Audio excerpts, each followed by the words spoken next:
Hey guys, in this video I'm going to teach you how to split screen in MacBook Air M1. So first of all, I need to show you my version of MacBook.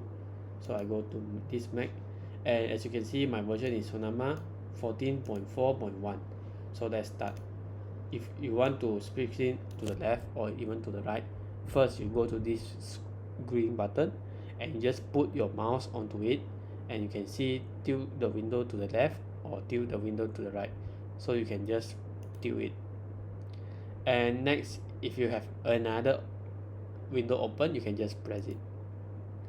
And as you can see, we have now activate for split screen. If you want to adjust for the size, you can pull for the center.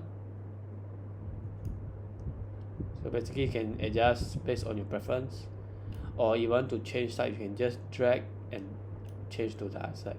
So yeah, basically that's all for today's tutorial. Thank you.